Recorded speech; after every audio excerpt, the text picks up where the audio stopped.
This is the Vivo Collective podcast, a show about health, wellness, and nutrition, focused on feeling more alive than ever.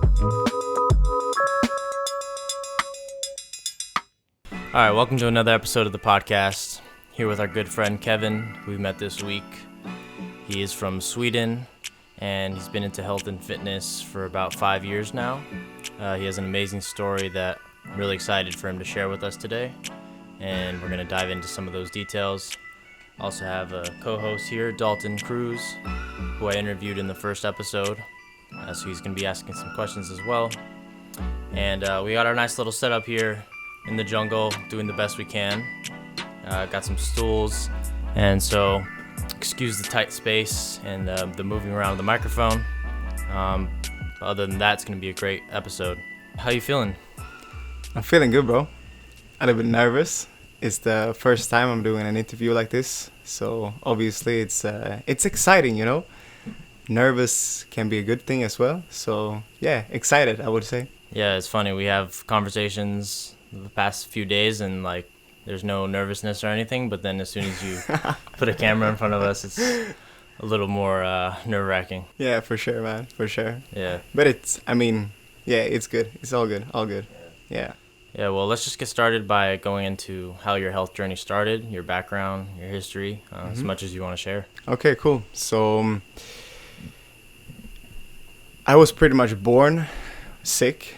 I was born with like loads of allergies and stuff like that. Super sensitive towards milk, especially like dairy from cows. And so like the first few years, I was breastfed, but not too long, you know. And then I was put on milk replacement. And I believe that this milk replacement thing, it messed up my health because it has so many additives, you know. And being so sensitive when you're a child and super receptive to all the things that's in the milk replacement and in everything that you get fed, I believe that I developed like even more allergies. I became more sensitive towards, you know, like pollen, birch from the tree, fur from all different animals, dust, all of these things, you know. And I grew up in a home with a lot of siblings, and some of my siblings, they wanted animals as well, you know. So that's kind of started like this allergic reaction towards animal fur. And at the same time, I was exposed to like dairy and stuff like that as well. So even though like my mom knew that I was sensitive towards these things, she did her best for sure, like the first few years. But eventually, like, I was introduced to dairy and stuff like that. And I believe that's where the majority of my health problems was created. So yeah, to make a long story short, when I was like 12, 13, when I started to decide myself what I wanted to have for breakfast and stuff like that, dairy was included, you know, because yogurt was obviously good. It tasted good. But at the same time, it made me feel really bad. I had a lot of gas, a lot of bloating, and eventually, you know, being constipated. And I was also struggling, you know, with a lot of depression and anxiety and stuff like that. So I believe it is a part of being fed the wrong foods, Right. You know, from an early age. Because your body is not allowed to develop in a way that it should do, you know, like initially. So, when I was like 15, I started to have a lot of problems. Started with like diarrhea pretty much every day, you know, because I was so sensitive towards the milk that I ate. And being depressed and anxious, I went to the candy store all the time, you know, to buy chocolate and a bunch of candies, thinking that these things would help me feel better, you know. But they didn't, obviously, because my body was fragile. But I just kept on going there, kept on eating all the things that was so destructive for my health. And yeah, like it kept on going for like a couple of years, 3, 4, 5 years, you know. Some days or some weeks even, I was like eliminating once a week, and then the other week, like every single day, 5 times a day, you know, because everything was so blocked in my system. And I remember like I woke up one day when I was about 19, and I was like, I don't know, it was some kind of calling, you know. I could hear some voice in my head telling me like, why do you want to live like this? Or do you want to live like this? So I asked myself like, do I want to live like this? I said, hell no. Like, I don't want to be in this pain, because it wasn't even bad. I mean, it was bad, but it wasn't only the pain from the physical pain, you know, but it came with a lot of emotional pain as well, because I was struggling, you know, around people with a lot of gas and stuff like that. So I was ashamed. I felt ashamed. I felt guilty because I was, you know, I wanted to, you know, let go of all the gas, but I couldn't, you know, because I was around people, and it's such like a taboo thing in our world today, you know. And from that moment, I decided to start taking care of my health by myself. I had been going to doctors for so many years, ever since I was like 8 years old, you know. I was on medication. I was on like 5, 6 different pills. And my mom, she did her best. My father, he did his best too. But they didn't know about health, you know. So this voice that came to me, or whatever it was a blessing, because I realized that the doctors, they can't help me. Like, I've been doing it for such a long time, and it's only getting worse. So yeah, I took control of it myself. I started working out a lot. I lost 10 kilos in like 2 months at first. Dropped all my weight. I stopped eating carbs and stuff like that. Only protein, animal protein obviously, and salads. I lost a lot of weight. And from there, things started to get better, you know. Yeah, and like after a few years of doing that, just shredding and working out a lot, I came across vegetarianism because of my little brother. He went vegetarian a year prior to me, and I was like, man, this is something I want to do. And by that time, I lived in London, and I was living a very destructive lifestyle. So things got worse over there as well, you know. And then I went to Bali, and I had a beautiful experience over there. Another calling telling me that if I kept on living this destructive lifestyle with foods and a bunch of other stuff like drugs and stuff like that, you know, I was gonna, you know, see myself being torn down, like almost all the way down. So I decided to move back, and that's where everything kicked in, you know. I went vegetarian, and then shortly after, like 6 months after, I went vegan, plant-based vegan. I never had any like, you know, this vegan crap food, this vegan junk food. I was just like clean vegan for I think a year, and then I found through my brother again, because I was heading to Peru, and he was like, yo, do you see these like Norwegian brothers? They're like fruitarians, you know? I was like, what do you mean fruitarians? Yeah, they eat only fruit. I was like, man, are you kidding me? Like, I loved fruit back then. So I tried it out in Peru. I was in Peru for 6 weeks, sorry. And yeah, obviously, like, I had no idea like how much to eat, or like the fruit combinations or whatever. So I lost a lot of weight too during these 6 weeks. Right. But I came back, and it was like I was fasting most of the time back in Peru. And I came back from there, and I was feeling even better than I did before, you know? And when I came back to Sweden, I dove into the whole fruitarianism, raw food thing, you know? And I became a raw foodist. I did raw foods for a year straight, only raw foods. But in that process, I developed a very like unhealthy mindset around raw foods. I became too dogmatic, you know? And being so dogmatic with this whole raw food thing, it separated me from the people closest to me, my family, my friends. And yeah, that's something I've learned throughout the years, that, you know, looking back at it, like, obviously it helped me because I'm here today and I feel the best I've ever felt in my life. But yeah, like being too dogmatic, it can separate you from yourself and from the people around you. You know, we have to keep an open mind and stay open-minded.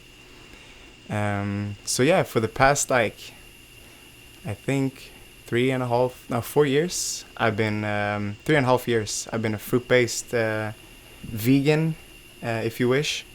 I don't try to put myself in a box. You know, I eat whatever I feel like I want to eat, whatever makes me feel good.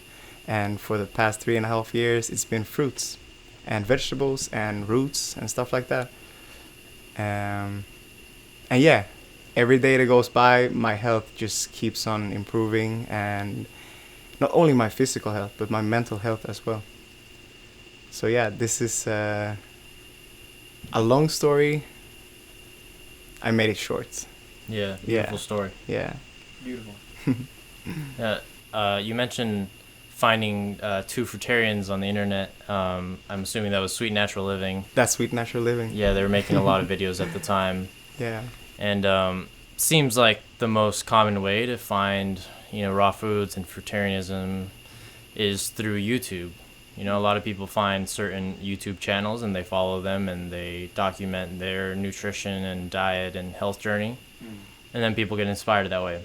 That's pretty much what happened to me. Whether it's YouTube, Instagram, a book, were there any others that you found that inspired you along the way? Yeah, Fruitarian was one of these guys. Ted Carr? Ted Carr, yeah, absolutely. He was a big inspiration like the first year or so. I also found like Tanny Raw. She was a big what's it called? Yeah, inspiration. Inspiration, thank you. But she's mostly on like vegetables, She's eating fruits back and forth, but mostly vegetables. And obviously like Dan McDonald, DTM. Yeah, my brother. Yeah. He's too cool, guys. Yeah.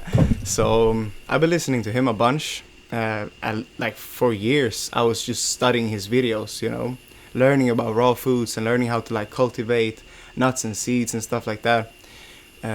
So yeah, like back then, raw foods in general was a big passion for me, I love to be in the kitchen, create new recipes, create new like dishes and stuff like that. And yeah, it's I've listened to a lot of people, but the ones that actually stuck with me was DTM for sure, Fruitarian, Tanny Raw, and I think in the later years it was like Johnny Juicer. He's been a big inspiration for me as well, with his whole like juicing thing, But at the end of the day, like I'm this kind of person that I'm very independent, So I like to try things out for myself to see how it feels, to see how it works, rather than listening 100% to somebody who says X or Y. So yeah, I believe that life has been my biggest teacher, just trying things out and see how it feels. Definitely. Yeah. Now you talked about like a mistake you made was like not eating enough and then being too dogmatic. Maybe what were some of the other mistakes you made, or some things you would have changed looking back, going on your raw food fruitarian journey? That's actually like, it's a hard question because, looking back, I believe that the things that affected me the most was that I wasn't feeling, fully nourished throughout the days, and then ended up overeating in the evening, So that is a mistake. It's a mistake back then, but obviously it has taught me so many things. So where I'm at today, I'm not doing it any longer, But what I can like recommend to people on this journey would be to always like tune in with yourself first rather than listening to people, You have to be in connection with your own body and with your own mind. And for example, overeating for me was pretty much only emotional. And that is, so yeah, if we speak about mistakes, that is probably like the biggest mistake that I ever did. To keep on overeating, even though I knew that it was bad for me, I felt my whole body was being constrained, and I was blocked, emotionally, and that led to overeating. So yeah, overeating for sure, like the biggest mistake. Do you feel like it was mainly because of the emotional thing for you? I know like a lot of people overeat for different reasons, whether that be to suppress emotions, whether that be addiction, whether that be because of some thought that they have to eat a certain amount of calories, which sometimes can happen when you're only eating fruit, you know? If I think I have to get a certain amount of calories, but I'm only eating watermelon, then I'm probably going to overeat because that's a lot of watermelon I'm going to have to eat. Yeah. Uh, Yeah. So yeah, maybe talk about that. Yeah, like for me, I have realized like now, since I have a lot of love for this phase of my life because it helped me so much to become the person that I am today. But I was in a very destructive relationship back then, a very toxic relationship for the majority of the time. Like when I went raw vegan until a year ago now, actually. And so I believe coming out of that relationship that it was mostly emotional for sure, because the relationship was toxic and it was destructive, and I shouldn't have been there. You know what I'm saying? Like everything happens for a reason. So I'm here today, and I'm super thankful for all the lessons that it brought to me. But I believe that I was struggling with this overeating thing because I was trying to numb myself from all the pain that I was going through in that relationship, you know. It wasn't every day, of course. Some days I was just like eating too little in the morning and during like midday, and then I would end up binging, you know, in the evening because I didn't get enough calories in during like the day, you know. I was practicing intermittent fasting, dry fasting, and I became kind of dogmatic around that too.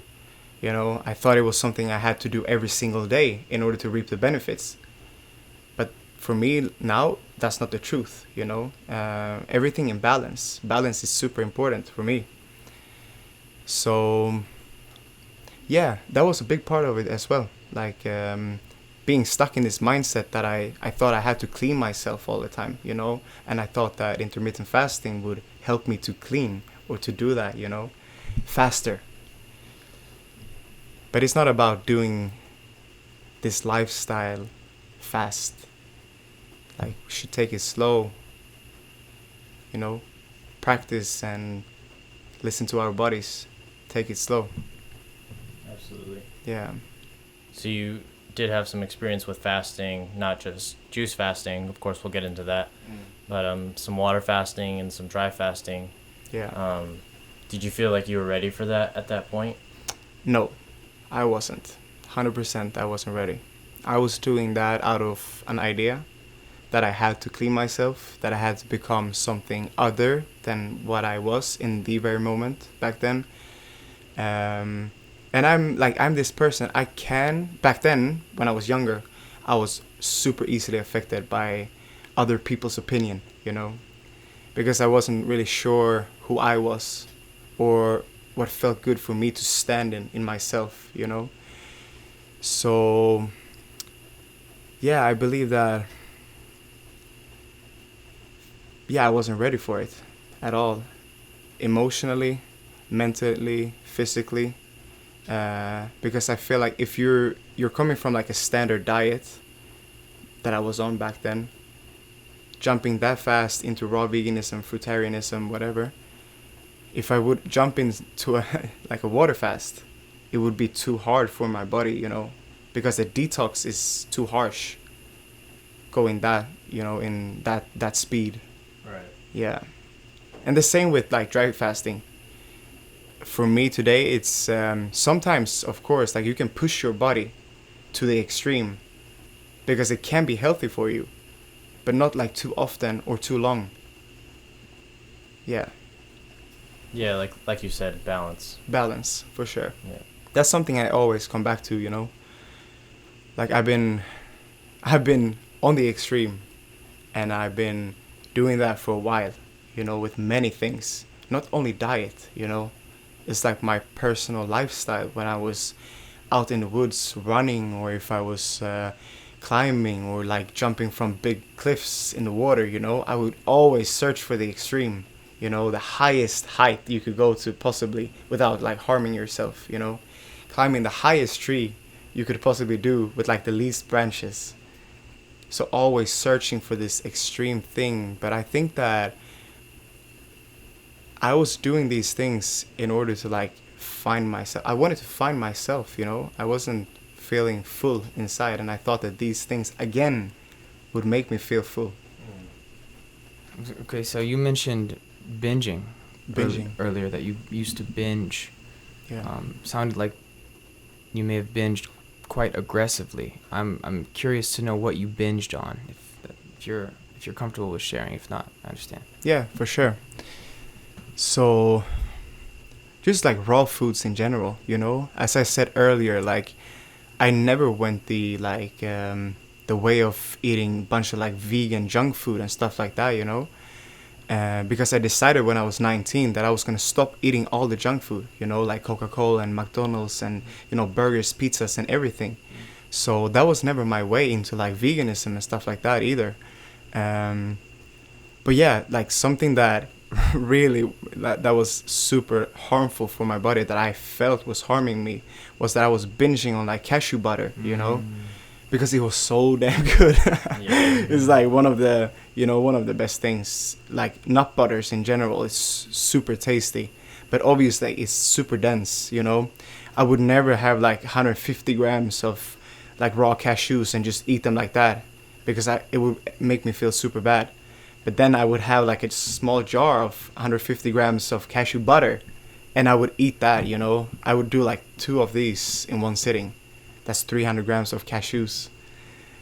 Like super concentrated, super dense. Yeah. And the morning after I woke up, and bro, like my stomach was so hard. Like I couldn't poop for like 2-3 days, you know. So nut butters, and also, yeah, seed butters like tahini. You know, I don't know if you tried like tahini and honey, but it's a great mix. It's like one of the best things I know of, you know. It's super delicious. It reminds me of a snack that I used to have when I was a kid. My mom, she used to give me this. It's like sesame crackers, but with honey. They're super good, you know. So that was also like a big part of my binging thing. Like I would eat, for example, I would have like an orange juice for breakfast. And then afterwards, I would have like a banana smoothie or like a watermelon, and then a couple of oranges or whatever before dinner, you know. And dinner was like a big salad. But the salad didn't satiate me like on an emotional level. It made me feel full, like with the volume, but it didn't satiate me. So then I would turn towards these binging things, you know, like I would go to the drawer, like pick up the cashew butter and just go into my room. I was super emotional. I would sit there and like, you know, eat the whole thing. So yeah, nut butters and seed butters, they were like my number one thing. Right. But also like the worst, you know? Yeah. Yeah. I think it's important to be like transparent about these things, because a lot of people hide it and they're ashamed of it and they don't want to share it with others, but it's all a part of the journey, you know. Everyone deals with it at some level. I mean, there's some people out there who are angels and never deal with binging or anything like that, maybe. Yeah. But for the most part, that could be a downside of fasting or changing your diet, especially if you've lived off of processed junk food or animal products your whole life, you know. You're gonna want to go back to something to fill that void, especially emotionally. And I definitely went through that too after my juice fast, you know. Same thing with the salads, you know, it just wasn't satiating. Not enough calories, not enough sugar. It's just lettuce, cucumber, tomato, and like maybe some spices and salt and stuff. But it just fills you up with water and lots of fiber, but doesn't have the calories you need. And so I would end up binging on avocados. And it seems like a lot of people, what they binge on is fat. Because that's like, I mean, you can't really binge on fruit. Like, you eat a lot of fruit, and then you can't eat anymore.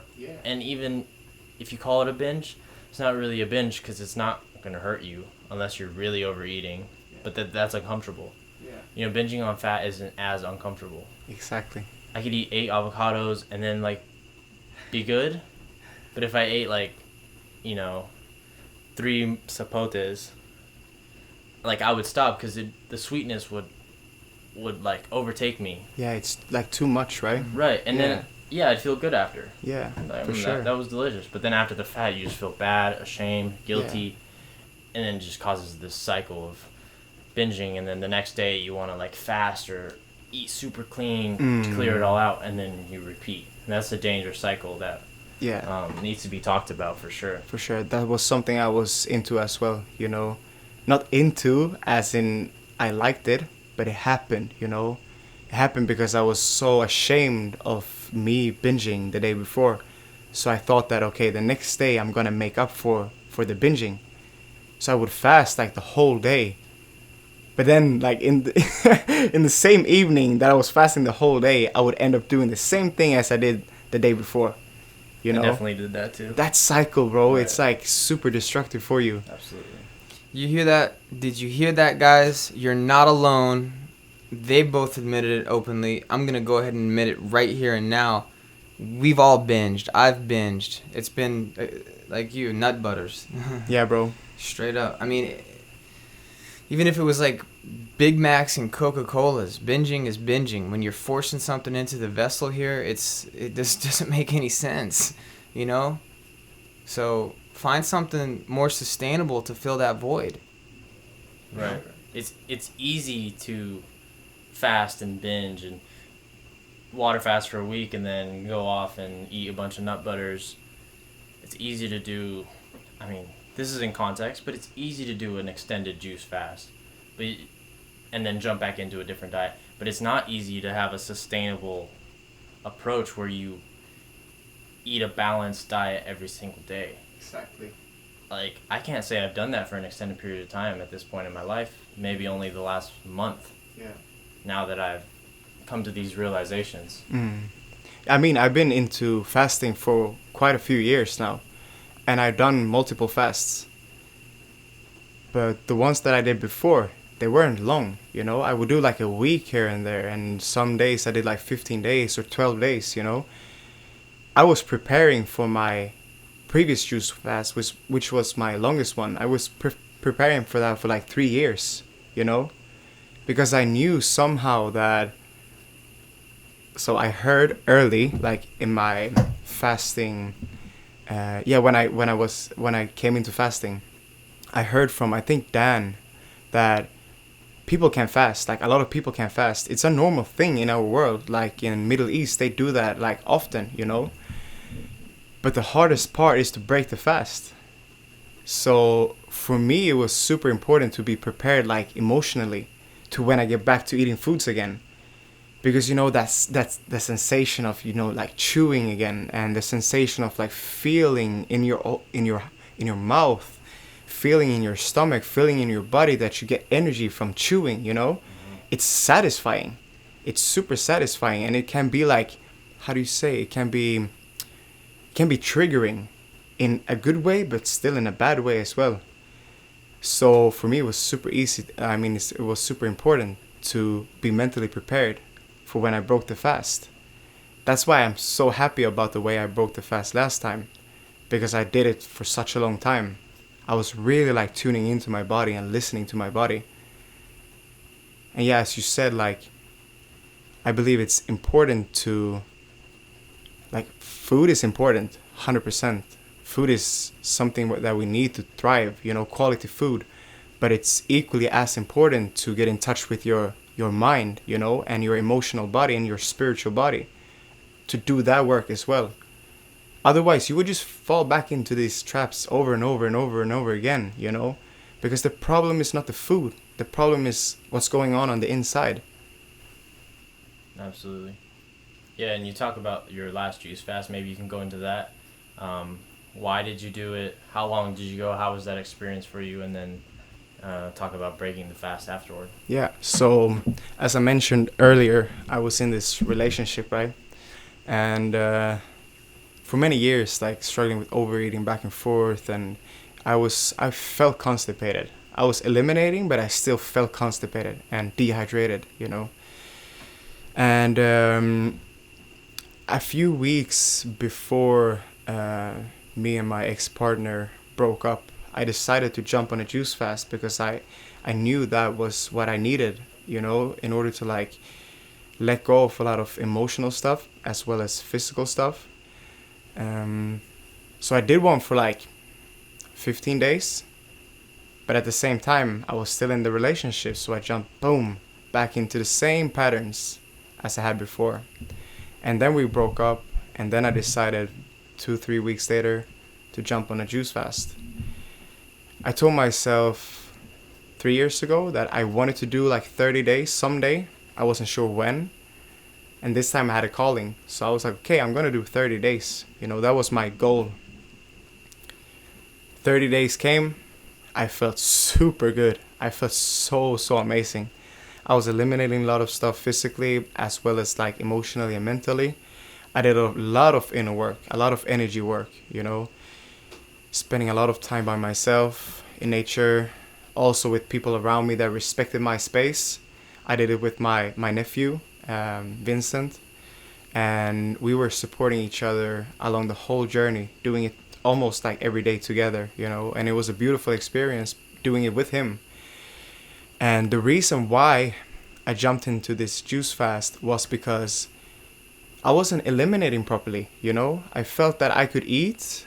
I was eating, but I wasn't eliminating everything that I was eating.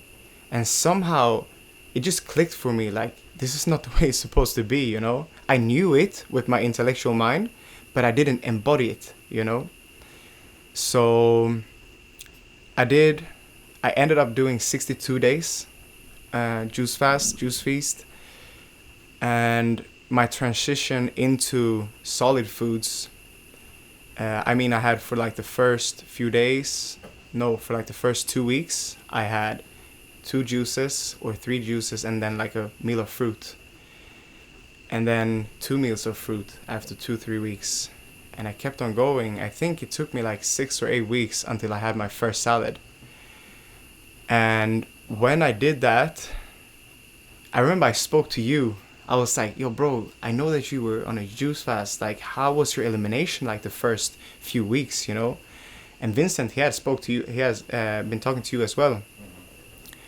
So I was kind of worried because my digestion didn't kick in. So I was like, fuck, like, did I do something wrong, you know? Am I doing it the wrong way? I have no idea. But then as I calmed down mentally, as I went more into solid foods, my digestion kicked in. And then like since then my digestion has been on fire, and I haven't like experienced that in my whole life. Imagine coming from a period of like, I don't know, 6 years or 7 years where I was completely constipated, either having diarrhea like every single day or eliminating once a week, you know, to going to where I'm at today, where my body is functioning in a way that I've never experienced, which I'm super grateful for, you know. And since the stomach is like the center of your whole being, if that one isn't working properly, it will mess up everything that is going on mentally, physically, spiritually, energetically. So for me, that has been a blessing. Like, this juice feast was one of the most profound experiences that I've ever witnessed in my life, ever. It helped me on a physical plane, on a mental plane, emotional plane, energetic plane. I managed to cut all the cords with my ex-partner, all the destructive things, you know. I managed to let go of everything of that, and I came out literally like a new man. So for that, I'm super blessed, you know. It takes extreme discipline and wisdom to break the fast the way you did in 6 to 8 weeks. Even like someone like me had a lot of discipline. I chose to break the fast in about 11 to 12 days. You know, I had a salad on, I think, with greens my 11th day, and everything went well. But I do get that question a lot. Like, a lot of people saw my videos and they reach out to me like, hey, like, I'm a little worried. My digestion is a little slow from breaking the fast. Like, almost everyone who juice fasts, they always reach out to me asking that, like, and so now I just tell them, like, it's normal, you know, it's gonna take a little while to kick back up. But you know, why was it so important for you to wait until you had a salad to have that discipline? I was just listening to my body, bro. Honestly, like that was everything I tried to do. I tried to take it as slow as I possibly could, you know, not for the sake of taking it slow, but it was just what my body wanted, you know. And I had been listening to John Rose over like the past 3 months, even like 2 months before I did my extended juice feast. And this is something that he's pushing, you know, like take it slow, you know, listen to your body, da da da da da. I didn't do it exactly the way that he recommends. I did it what I felt was good for my body. So yeah, that's pretty much what I did. Like my body didn't want anything but like juice and then fruit meal, you know. And over there, it was like in the middle of summer, and we had amazing watermelons and cantaloupes and honeydew melons coming from Spain, you know, all the way to Sweden, and they were super ripe, bro. It's like the only thing I wanted to eat, you know, and I was feeling like super good. Like I was high in a sense of feeling good, not overwhelmed, but at the same time I was super grounded, you know, because I cleared out so much energy from my system. Right. Yeah. Yeah, you said that you didn't break the fast like John Rose recommended. I find that interesting because the first time I fasted for an extended period of time, I went 40 days, and I did break the fast like John Rose recommended. And I know that was not the right thing to do. Nothing against John Rose. Okay, because what he really recommends is to listen to your body at the end of the day. So I think what he's saying is, you know, right, listen to your body. You know, here's like a template. He has like a template, and I was thinking that, oh, let me follow this template to the T. You know, that's not really what he's saying. He's saying, use this template. It works. But all I heard was the 6 days. Take 6 days to break the fast, you know, basically his template. And I did that, and it really didn't serve me all that well. I found out later on down the line that it really does take way longer than 6 days to break the fast, so that's great. Did you break the fast with prunes? Yep, I did the prune test. Okay. Yeah, and if you want to hear more about his multiple breaking the fast experiences, it's in the first episode, and he obviously goes into detail about that, about his mistakes and what he learned from that. I think a lot of people can learn from that because it's definitely easy to just go down this slippery slope when you break the fast, once you start eating. Yeah, it is. Yeah. It's very easy. And that's where the emotional part comes in. Yep. For me, at least. Absolutely. Yeah, I experienced that during my previous juice fast before the extended one, for sure. As I said like earlier, food is so satisfying. It's so exciting when you haven't been eating for an extended time, you know. Right. You have that first chew, and you'll be like, whoa, you know. I just want to keep on going, you know, even though the body's like, no, I don't want more. Exactly. Yeah. So you've been doing fitness and athletics for quite some time now. I'm sure you were playing sports growing up and everything. You know, how did your athletic performance change along the way? You know, going vegan and then going raw vegan and into more fruits, and maybe even talk about it when you were juice fasting, and then compare it to how you feel now too. So yeah, I've been playing sports since I was like 5 years old. Football mainly, not American football, Swedish football. I've been playing handball as well, which is I think it's like in Europe. It's a thing all over the world, but it's not that common in America, I think. Yeah, but football was my main thing. I quit football when I was like, I think 18, and I ended up playing like just for fun with friends on Sundays, and it was super nice. When I was 18, I started going to the gym.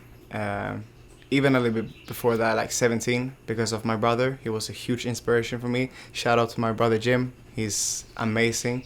We love you, Jim. Yeah, so I went to the gym, started going there. almost every day in the beginning. But I ended up noticing that, okay, this is not what my body wants. I want to go there like 3-4 times a week, because I was working as a carpenter back then as well. So I was working 40 hours a week, starting super early in the morning, going to the gym after work. So I barely had any time for my personal life, you know. It's just working, gym, going back home, eating, and then sleeping. I mentioned earlier that I lost a lot of weight, 10 kilos in 2 months. And that was after like 1.5 years in the gym. And that was like a big step forward for me in my fitness, like the way I was, the way my body reacted to like just with inflammation and stuff like that, you know, because obviously if you have a lot of excess weight, which is not necessarily healthy weight, your body will get inflamed much easier. So yeah, like when I went vegetarian, I could notice immediately that there was a change in the way I was performing. I was still going to the gym, and I remember my friends, especially like my friend Pedro back home. Shout out to Pedro. He was like, yeah, so this is the vegan guy, you know, he's coming here and he's performing like the same, like as he used to do when he was on meat, you know.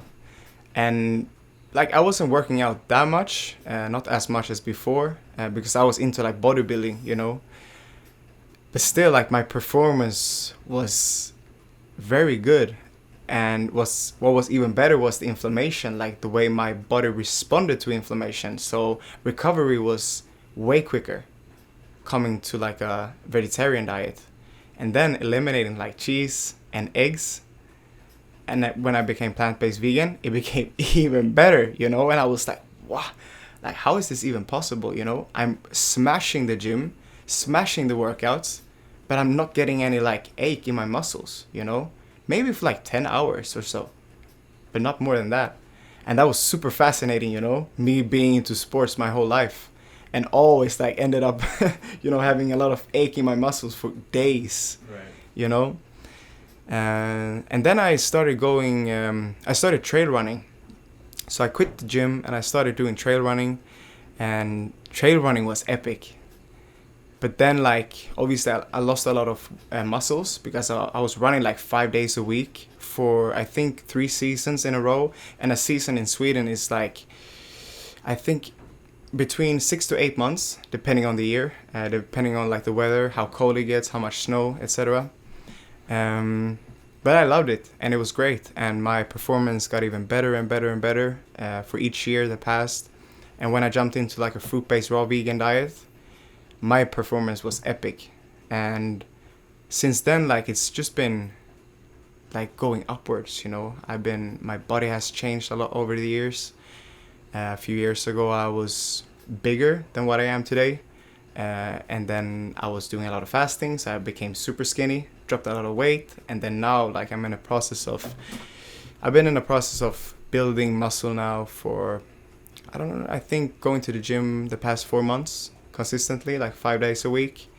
Not 100% raw, not only fruit, obviously. I've been doing like 2 fruit meals a day, and then a juice in the morning, 2 fruit meals, and then like a big salad with some like sweet potato and stuff like that. And for me, it works very well.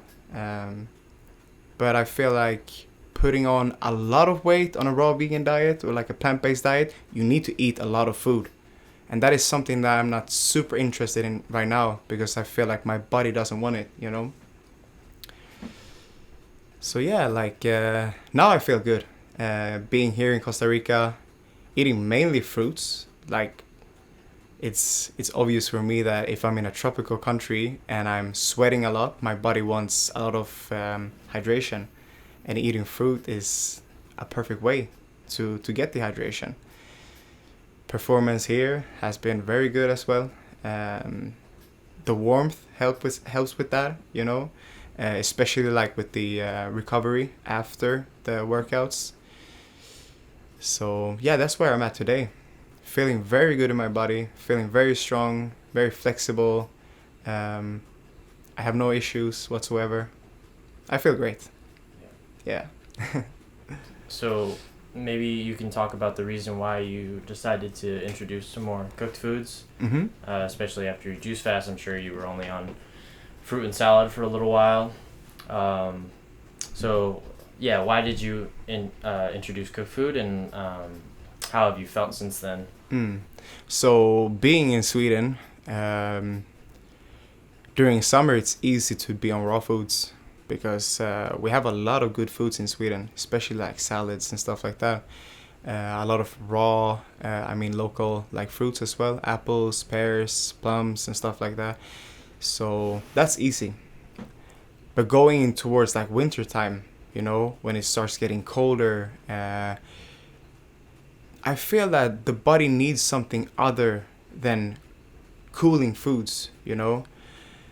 I experienced that before. Like I was raw for almost 2 years during the winter, or mainly raw. 1 year fully raw, and the other year I was mainly raw.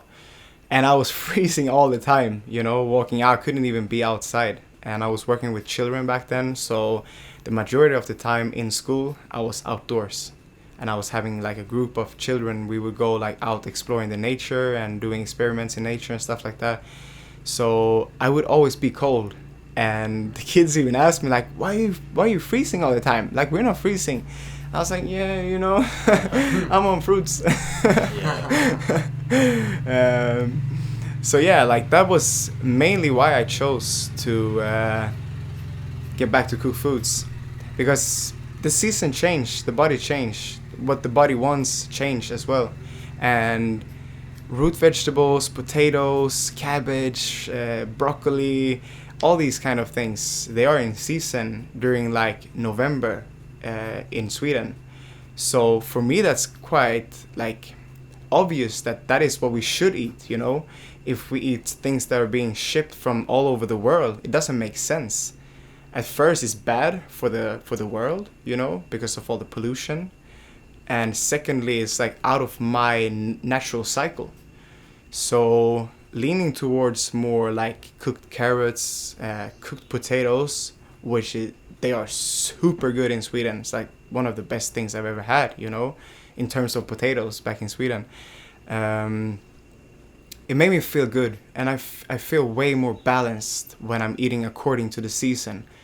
And also like with performance, while I was working out so hard 5 times a week, I needed calories, and I couldn't rely on only raw foods or only fruits, because I don't want to eat 30 bananas a day. Right. I'm not super interested in that. Right. Yeah. You hit it on the nail. The eating according to the seasons. What popped up in my mind when you said that was how to not inconvenience the world. Based upon your own. That was pretty selfless. You know what I mean? It would have been selfish had you said, no, let me stick to the raw diet, even though even these kids, I'm affecting these kids that I'm working with. You know what I mean? Like, had you said, no, let me stick to it for my own personal health goals. No, you realize that the world is calling for something completely different. And you adapted based upon not only the needs of the world, but even the needs of your own body. So that right there is admirable. So. Thank you, brother. Thank you. Yeah. And as we know, like, we met on Instagram, and your posts are very inspiring. The things you share, you have really great captions and photos that show your lifestyle, what you eat, what you do. So you're inspiring people in that way. And I know you're also into carpentry. So, what do you feel like your purpose in life is? What do you feel like your goals are in order to help inspire others and, support others on their journey as well? Yeah, so I feel like ever since I was a child, I've always felt that I'm here to provide safety and shelter for people, safety in terms of like holding space for people and letting them know that they're safe being around me. If it's just like, if they want to talk about what's going on in their life, if they want to change their diet, if they need help, like, constructing things, building house, whatever. I'm here to help out, and I am here to help this world thrive. And I'm yet to find out like 100% what it is that I'm exactly here to do. I feel that we go through phases in life where we have like different purposes, you know. For example, you can go through a phase of 5 years where you're like, okay, so this is my purpose now, and I'm fully into that, you know. You put your head into it, you put your mind into it, and you do it like every single day, and it's something that you're really burning for, you know. But then after 5 years, you might be like, okay, so it's been a nice 5 years, but now like I'm looking for something new, you know. I've been going through that process myself for so many years. Like, as I mentioned earlier as well, like raw foods was one of my passions back then. I was like into creating recipes and blah blah blah stuff like that. But now I've been leaning back towards where I was like a couple of years ago, you know, with like this whole building thing, carpentering thing. I want to be able to help people get like a safe place to live in, you know, and do it consciously. Because I know that there are so many ways that you can build houses, apartments, bungalows, whatever, in a conscious way, according to nature, you know, like our ancestors did. But of course, in a more modern way with technology and safety and stuff like that as well. So, yeah, if I could combine like helping people with their process of like getting to love themselves even more and becoming healthier in terms of body and mentality, with building and creating, which I feel I'm super good at, you know, like laboring and craftsmanship, working with my hands, with my body, that's something I truly want to do, you know. And if that change, it changes, you know. I'm in no control of the future. I'm doing what I feel is best for me and for the world right now. And I just choose to surrender to love and believe. Yeah. Yeah. Beautiful. So wrapping it up, you know, what would you say to that person who's struggling with their health maybe, or struggling with a relationship, who's trying to become a healthier person, to overcome a certain health issue, a challenge? What kind of advice would you give them from everything that you've learned along your path? Oh, there are many advices for sure. With relationships, dare to take a step into the unknown. If you're caught in a relationship where you are treated bad, or you feel bad, or the dynamic isn't working, you know, don't be afraid to let go, because new relationships will come around, you know, and you will develop a better relationship with yourself if you're not being trapped in another relationship with another person. And with your health, listen to yourself. That's the most important thing. Always get back into your body. Try out different foods, try out different environments, try out everything that excites you and see how it works, basically. Because you will know if you're just listening like attentively to what's going on in your body. If it's like binge eating, when you're having food, be mindful. Don't watch like TV series, TV shows, movies, action movies and stuff like that. Be mindful, be with your food, be present, and you will know if it works for you or not. Yeah, that's great advice. Yeah. All right, so thank you so much for sharing your story. Thank you for having me. It's been nice getting to know you here, of course. You already know that. We're going to have a great couple next days here, exploring, adventuring, spending time with each other, enjoying amazing fruit. And it was nice getting to know your story in detail, and I'm sure this is going to help and inspire so many people you don't even know. So people can find you on Instagram. Yeah. At K Sundgren. Yeah. And I'll link that in the description. Yeah. And we're looking forward to having your nephew on here, Vincent. Yeah. Soon. And yeah, really appreciate you. Thank you guys. I feel that you're my brothers. Thank you so much for having me. I truly enjoyed it, and this moment, it helps me to grow. So definitely. Yeah, thank you for that. And much love to all of you guys. Thank you for listening. Take care. I hope you enjoyed this episode. If you did, make sure to share it with your friends. You never know who it can inspire. Be sure to follow Vivo Collective on Instagram for new content daily. And be sure to subscribe to the Vivo Collective YouTube channel for vlogs and informational videos. Be sure to check out vivocollective.com for a free guide to juice feasting. You can also find a complete course on doing a solid food vacation from start to finish, everything you need to know. You can also find blog posts and subscribe to our weekly newsletter where we'll update you on all the new content that's coming out and new merch coming soon. So thanks for listening. Stay tuned for the next episode. We'll see you then.